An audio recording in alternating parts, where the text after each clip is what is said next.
नमस्कार मित्रांनो, मराठी भयकथामध्ये तुमचं स्वागत आहे. आणि आज मी तुमच्यासोबत माझ्या आयुष्यातील एक असा अनुभव शेअर करणार आहे जो आजही माझ्या डोळ्यासमोरून जात नाही आणि माझ्या अंगावर काटा आणतो. तुमचा यावर विश्वास आहे का की एखाद्या व्यक्तीसोबत अशी एखादी घटना घडते किंवा एका रात्रीत असे एखादे प्रसंग अनुभवाला येतात ज्यामुळे तो पूर्णपणे बदलून जातो. मलाही असंच वाटत होतं, पण त्या रात्री जे काही घडलं त्यानंतर माझं संपूर्ण जगच बदलून गेलं. मी काही चुकीचं वागलो होतो का? मी असा लोभी का बनलो? असे अनेक प्रश्न आजही मला बेचैन करतात. पण त्या रात्री जे घडलं ते तुमच्यासोबत शेअर करणं महत्त्वाचं आहे, कारण ही फक्त एक कथा नाही, तर माझ्या आयुष्यातील एक अशी घटना आहे जिने मला शिकवलं की पैशासाठी किंवा लोभापायी केलेलं कोणतंही चुकीचं काम तुम्हाला किती महागात पडू शकतं. हा अनुभव तुम्हालाही थरारून टाकेल. माझ्यासोबत राहा, कारण या कथेतील प्रत्येक क्षण तुमच्या मनावर एक वेगळाच ठसा उमटून जाईल. तुम्हाला काय वाटतं? या कथेचा शेवट माझ्यासाठी चांगला असेल की भयानक? मला खात्री आहे की तुम्ही कल्पनाही करू शकणार नाही. आता तुम्ही विचार करत असाल की मी तुम्हाला ही गोष्ट का सांगत आहे, तर त्याचं कारण असं आहे की माझ्यासारखं कोणाचंही आयुष्य पैशाच्या हव्यासापायी उद्ध्वस्त होऊ नये. ही कथा तुम्हाला आवडेल अशी माझी अपेक्षा आहे. तुम्हाला अशा कथा आवडतात की नाही हे कमेंट्समध्ये नक्की सांगा. जर तुम्हाला ही कथा आवडली तर सबस्क्राईब करायला विसरू नका, नाहीतर तुम्हाला तुमच्या आवडत्या भयान कथा कधीच बघता येणार नाही आणि मग तुम्ही मलाच दोष द्याल. आणि हो, आजची भयान कहाणी पुढे सुरू ठेवण्या अगोदर तुम्हा सर्वांना एक नम्र विनंती. तुम्ही तुमचे नाव आणि तुम्ही कोणत्या शहरातून ही कथा ऐकत आहात हे कमेंट्समध्ये सांगायला विसरू नका. तसेच व्हिडिओला लाईक करायला विसरू नका. चला तर सुरू करूया आजची भयान कहाणी. मी हरीश, साधारण 25शीचा एक सामान्य तरुण, बीडसारख्या शहरात राहणारा, मध्यमवर्गीय कुटुंबात जन्मल्यामुळे पैसा या गोष्टीचं महत्त्व मला लहानपणापासूनच कळालं होतं. पण माझ्या आयुष्यातला सर्वात मोठा दुर्दैव म्हणजे माझ्या हातातून नोकरी गेली. एका खाजगी कंपनीत मी काम करत होतो, पण कंपनीला तोटा झाल्यामुळे मलाच नाही तर माझ्यासोबत काम करणाऱ्या अनेक लोकांना त्याने कामांवरून काढून टाकलं. माझ्या डोक्यावर अचानक कर्जाचा डोंगर उभा राहिला. घरात आई वडिलांचे वाढते वय, बहिणीच्या लग्नाचा खर्च, माझ्यावर प्रचंड दडपण आलं. मी डिप्रेशनमध्ये गेलो होतो. दिवसभर घरात बसून राहणं, खिडकीतून बाहेर बघत विचार करत राहणं, हेच माझं आयुष्य बनलं होतं. घरातले लोक माझ्याकडे आशेने बघत होते आणि त्यांच्या डोळ्यातील ती निराशा मला आतून खात होती. त्याचवेळी माझ्या लहानपणीचा मित्र मनोज माझ्या मदतीला आला. मनोज म्हणजे रिक्षा चालक. त्यालाही त्याच्या कामाचा कंटाळा आला होता. रोजच्या रोज प्रवाशांच्या किटकिट, कमी कमाई, तो सुद्धा वैतागला होता. एके दिवशी तो माझ्या घरी आला. आम्ही बोलता बोलता जुन्या आठवणी काढल्या, पण मी अजूनही माझ्या दुःखातच होतो. माझ्या चेहऱ्यावरची काळजी पाहून मनोज म्हणाला, अरे हरीश, असा हातपाय गाळून बसून चालणार नाही. मी तुझ्यासाठी एक मस्त प्लॅन आणलाय. कमी वेळेत जास्त पैसे मिळतील. त्याच्या चेहऱ्यावर एक वेगळी चमक होती. तो म्हणाला, आपण दोघं मिळून करूया, मग आपल्या सगळ्या अडचणी संपून जातील. मला खरं सांगायचं तर काहीच माहीत नव्हतं तू काय बोलतोय, पण मला त्या परिस्थितीत फक्त पैसा हा शब्द ऐकू येत होता. माझ्या डोक्यात एकच विचार होता, कसंही करून एकदा हे कर्ज फेडायचं आणि माझ्या कुटुंबाला सुखाचं आयुष्य द्यायचं. म्हणून मी त्याला होकार दिला आणि त्याने मला त्याच्या प्लॅनबद्दल काहीच तपशिलामध्ये सांगितलं नाही. मनोज म्हणाला, ठीक आहे, मग आज रात्री तयार राहा. मी रात्री तुला 11 वाजता कॉल करेन. मी त्याच्या बोलण्याला काहीच आक्षेप घेतला नाही. खरं सांगायचं तर पैशाच्या गरजेपायी माझ्या विचारांवर एक प्रकारचं धुकं जमा झालं होतं आणि मी चुकीच्या आणि बरोबर गोष्टींमधला फरक विसरून गेलो होतो. तुम्ही म्हणाल, पैशांसाठी इतकंही खाली कसं काय जाऊ शकतं माणूस? तुम्हाला वाटतं का की मी योग्य निर्णय घेतला होता? रात्रीचे 11 वाजले असतील. मनोजचा फोन आला. मी रिक्षा घेऊन तुझ्या घराच्या बाहेरच आहे, ये लवकर. मी घरातून लपून छपून बाहेर पडलो. माझ्या अंगावर काटा आला होता, पण पैशाच्या गरजेपायी मी सर्व भीती बाजूला ठेवली. मी मनोजच्या शेजारीच ड्रायव्हर सीटवर त्याच्या सोबत बसलो. मनोजने रिक्षा स्टार्ट केली आणि आम्ही दोघे त्या अंधाऱ्या रात्री आमच्या एरियाच्या बाहेर पडलो. रस्त्यावर पूर्णपणे शांतता पसरली होती आणि रस्त्यावर एकही चिटपाखरू दिसत नव्हते. आम्ही स्मशानभूमीकडे निघालो. शहराच्या बाहेर पूर्णपणे शांत आणि भयान वाटणाऱ्या रस्त्यावरून आमची रिक्षा धावत होती. स्मशानभूमीच्या गेटजवळ पोचल्यावर मनोजने रिक्षा थांबवली. दूरवर फक्त अंधार दिसत होता आणि एका क्षणासाठी मला वाटलं, मी हे काय करतोय. मनोजने मला हिंमत दिली. एका श्रीमंत माणसाला तांत्रिक विधीसाठी एक मृतदेह हवा आहे आणि त्याच्या मोबदल्यात तो आपल्याला मोठी रक्कम देणार आहे, असं त्याने मला सांगितलं. आम्ही टॉर्चच्या प्रकाशात कबरी शोधू लागलो. नुकत्याच दफन झालेल्या कबरीच्या मातीचा वास अगदी वेगळा असतो, हे मनोजने मला सांगितलं होतं. एका कबरीवरची माती अजूनही ताजी वाटत होती. आम्ही दोघांनी फावडे घेतले आणि खोदायला सुरुवात केली. मातीतून एक विचित्र ओलसर वास येत होता. प्रत्येक फावड्याच्या घावाने माझ्या काळजाचा ठोका वाढत होता. माझ्या हातातले फावडे थरथरत होतं. पण मनोज माझ्यावर ओरडला, काय करतोयस, लवकर कर. जवळपास अर्ध्या तासाच्या प्रयत्नानंतर आम्हाला लाकडी पेटीचा स्पर्श झाला. ती पेटी हळूच बाहेर काढल्यावर त्यात एका मध्यमवयीन बाईचा मृतदेह होता. तिचं शरीर पूर्णपणे पांढरं पडलं होतं आणि तिच्या चेहऱ्यावरचे भाव खूप शांत दिसत होते. तिला पाहिल्यावर माझ्या मनात एक अपराधीपणाची भावना जागी झाली. मी हे काय करतोय असा प्रश्न माझ्या मनाला पडला. पण मनोजने मला पुन्हा पैशाची आठवण करून दिली. आम्ही दोघांनी मिळून तो मृतदेह रिक्षाच्या मागच्या सीटवर ठेवला आणि आम्ही दोघे पुन्हा त्या कबरीच्या दिशेने निघालो. कबरीचा खड्डा पुन्हा मातीने भरणे महत्त्वाचे होते, जेणेकरून कोणालाही काहीही संशय येऊ नये. खड्डा मजबूत झाल्यावर आम्ही दोघे एका क्षणाचाही विलंब न करता तिथून निघालो. रिक्षा स्मशानभूमीतून बाहेर पडली आणि आम्ही शहराच्या दुसऱ्या टोकाला एका निर्मनुष्य ठिकाणी पोचलो. तिथे आधीच एक काळ्या रंगाची कार उभी होती. त्या कारमधून एक 50च्या आसपासचा माणूस उतरला. त्याचा चेहरा स्कार्फने पूर्णपणे झाकलेला होता. त्या माणसाने मनोजला खुणेने बोलावले. तसे आम्ही मृतदेह रिक्षातून काढून त्याच्या गाडीच्या डिक्कीमध्ये ठेवला. त्या माणसाने मनोजला 25,000 रुपये दिले आणि म्हणाला, पुढचा मृतदेह हवा असेल तेव्हा मी तुला फोन करेन. हे काम तू जेव्हा सांगेल तेव्हा करशील तर आणखी जास्त पैसे मिळतील. मनोजने लगेच होकार दिला. तो माणूस एका क्षणात तिथून निघूनही गेला. त्या माणसाच्या गाडीचे हेडलाईट दूर अंधारात दिसेनासे झाल्यावर आम्ही दोघांनी एकमेकांकडे पाहिलं. मनोजने माझ्या हातात 10,000 रुपये ठेवले आणि म्हणाला, हे घे हरीश, तुझा वाटा. बाकीचे 15,000 माझ्या रिक्षाच्या दुरुस्तीसाठी आणि इतर खर्चासाठी. मी पैशाकडे पाहतच राहिलो. एका रात्रीत एवढे पैसे जे आम्ही अख्ख्या महिन्यातही कमवू शकलो नसतो, ते इतक्या कमी वेळात आणि तेही कुठल्याही कष्टाशिवाय आणि धोक्याशिवाय मिळाले होते. माझ्या चेहऱ्यावर एक समाधानाची भावना होती. हे तर खूपच सोपं आहे रे, काहीच मेहनत नाही, काहीच त्रासही नाही, मी मनोजला म्हणालो.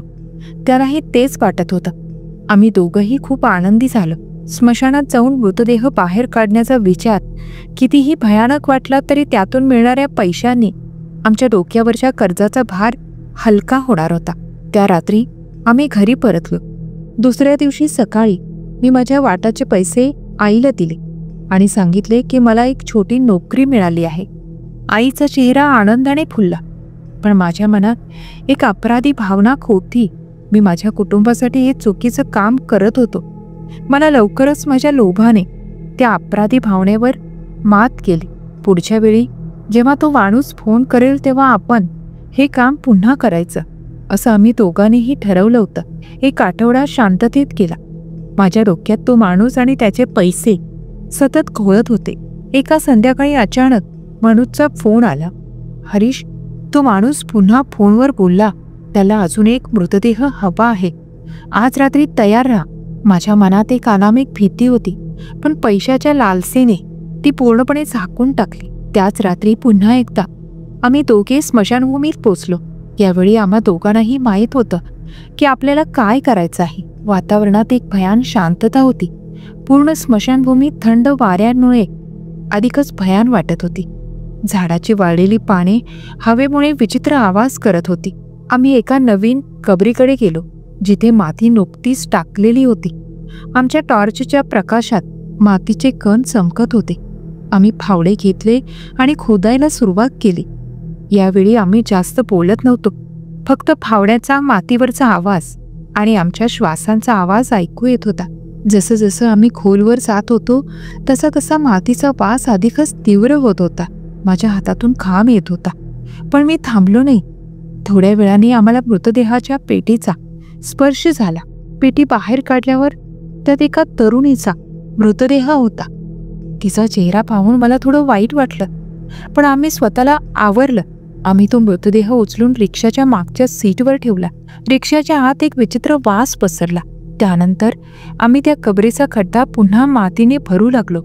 खड्डा भरून झाल्यावर आम्ही रिक्षाकडे परतलो आणि तिथेच आम्हाला तो धक्का बसला. कबरीचा खड्डा भरून झाल्यावर आम्ही दोघेही थकून रिक्षाकडे परतलो.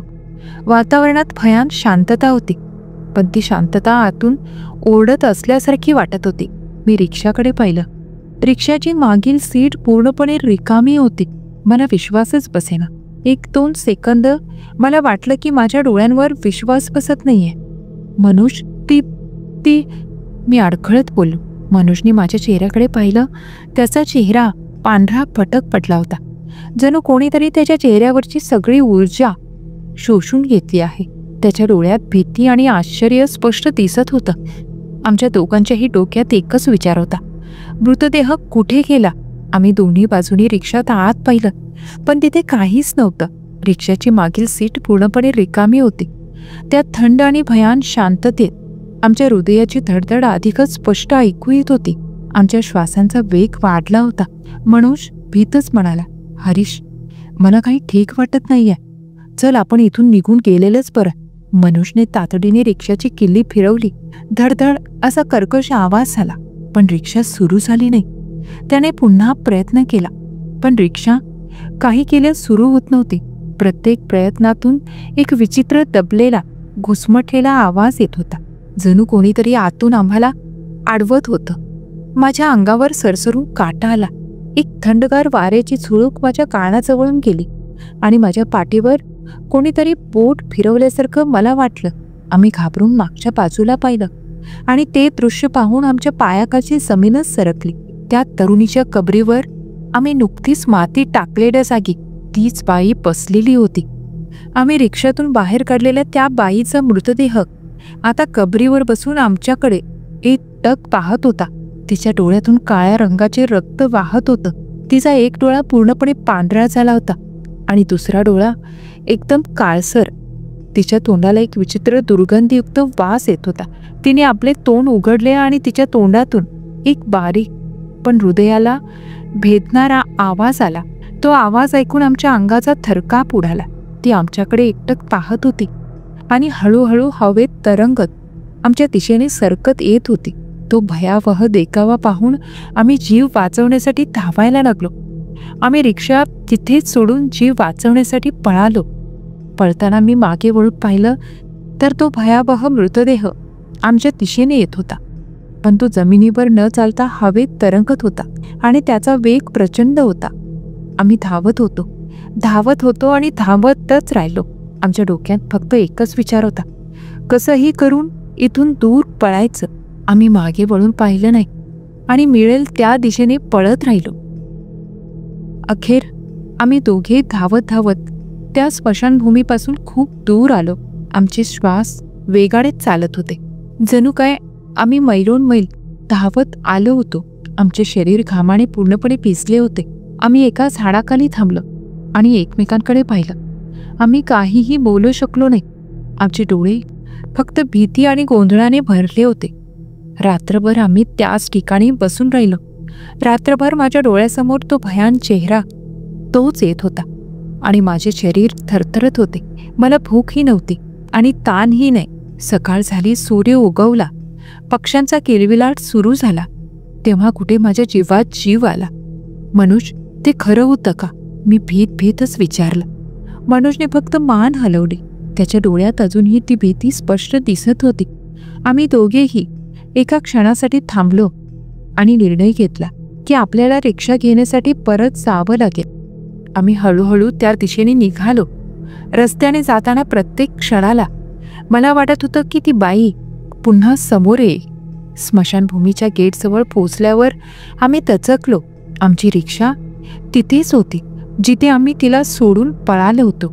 पण सर्वात आश्चर्यकारक गोष्ट म्हणजे तिथे कुठलाही मृतदेह नव्हता. रिक्षाची मागील सीट पूर्णपणे स्वच्छ होती.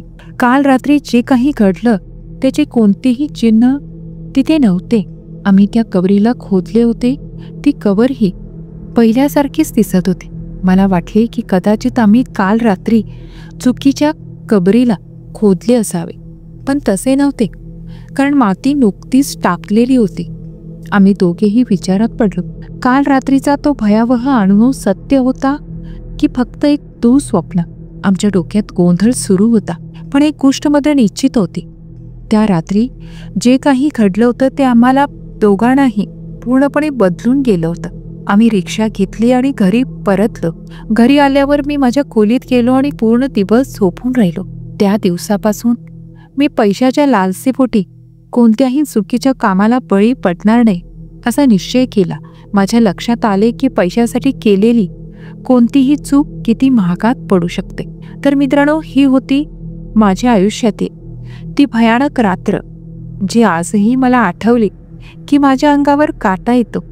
मला खात्री आहे की त्या रात्री जे काही घडलं ते एक सत्य होतं, जे मला योग्य मार्गावर आणण्यासाठी घडलं होतं. ती बाई कोण होती? तिचा मृतदेह कुठे गेला? या प्रश्नांची उत्तरं माझ्याकडे अजूनही नाहीत. पण मला एक गोष्ट कळली आहे, ती म्हणजे पैशासाठी किंवा लोभाबाई केलेलं कोणतंही चुकीचं काम किती धोकादायक असू शकतं, हे मला त्या रात्री शिकायला मिळालं. ही कथा ऐकून तुम्हाला काय वाटतं? तुम्हालाही असा काही अनुभव आला आहे का? किंवा तुमच्या आजूबाजूला अशा काही घटना घडल्या आहेत का? कमेंट्समध्ये आम्हाला नक्की सांगा. आणि जर तुम्हाला ही कथा आवडली असेल तर नक्की लाईक करा, तुमच्या मित्रांसोबत शेअर करा. आणि अशाच आणखी थरारक कथांसाठी मराठी बाई कथा या चॅनलला सबस्क्राईब करायला विसरू नका. मित्रांनो, तुमच्या कमेंट्स, लाईक्स आणि पाठिंब्यामुळेच आम्हाला अशा नवनवीन थरारक कथा घेऊन यायला प्रेरणा मिळते. त्यामुळे तुम्ही तुमचे नाव आणि तुम्ही कोणत्या शहरातून ही कथा ऐकत आहात हे कमेंट्समध्ये नक्की सांगा. चला तर त्या मित्रांची नावे घेऊया ज्यांनी आमच्या मागील कथेवर लाईक आणि कमेंट करून आम्हाला पाठिंबा दिलात.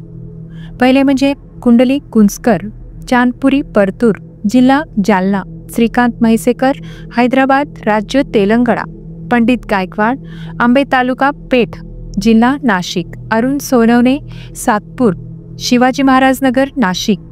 प्रदीप माडसे, गाव म्हाडस, तालुका मुरबाड, जिल्हा ठाणे. राजेश मोरे, कुडाळ, जिल्हा सिंधुदुर्ग. संगीता ढोले, शिरपूर, जिल्हा धुळे. दीपक दळवी, वडगाव, कोल्हाटी, छत्रपती संभाजीनगर. आशा मनोहर नांगरे व सतीश नांगरे, वाळकी, तालुका औंढा नागनाथ, जिल्हा हिंगोली. योगेश पानके, अहिल्यानगर. राजेंद्र चौधरी, धुळे. बॉबी मार्क्स, पुणे. राजेश चव्हाण, कराड. राजू वारेकर, कल्याण, जिल्हा ठाणे. विनायक पाटील, अवधान महाराज, धुळे. राखी थोरात, सांगली. चेतन घाटे, दापोली. निलेश महाडेश्वर, भांडूप, मुंबई. हर्ष धोत्रे, विरार, पालघर. अश्विनी कोठुळे, पेठ रोड, नाशिक. वीरेंद्र शर्मा, नाशिक. किरण मोरे, सातारा. शीला लोंढे, दापोली. व्यंकटेश गजरे, उदगीर, जिल्हा लातूर. लिपिक हरताळकर, धुळे. ऋषिकेश सोनवणे, पुणे. आबी कुंभार, विटा, जिल्हा सांगली. स्वाती पाटील, शिरोली, दुमाला. प्रताप तिघे व आर्यन तिघे, हडपसर, पुणे. सुनंदा कोळी, देवपूर, धुळे. कृष्ण घोडके, पुणे. दीपाली लोहार, सातारा. राधिका वाघमारे, सुरत, राज्य गुजरात. सुलक्षणा मोरेश्वर, आत्रे, पुणे. आणि आता त्या सर्व मित्रांची नावे ज्यांनी आपल्या गावाचे नाव नाही सांगितले. पहिले म्हणजे कौस्तुभ पिवळकर, नरेश रिकामे, महादेव भोईते, स्मिता भोसले, किशोर पाटील, रवींद्र चौधरी, मनीषा रणदिवे, उर्मिला खाडे, मीनाक्षी काळकर, रमेश जाधव आणि शेवटी आकाश आहिरे. तुम्हा सर्वांचे मनापासून आभार. लवकरच भेटूया पुढच्या भयान कथेत. तोपर्यंत स्वतःची काळजी घ्या.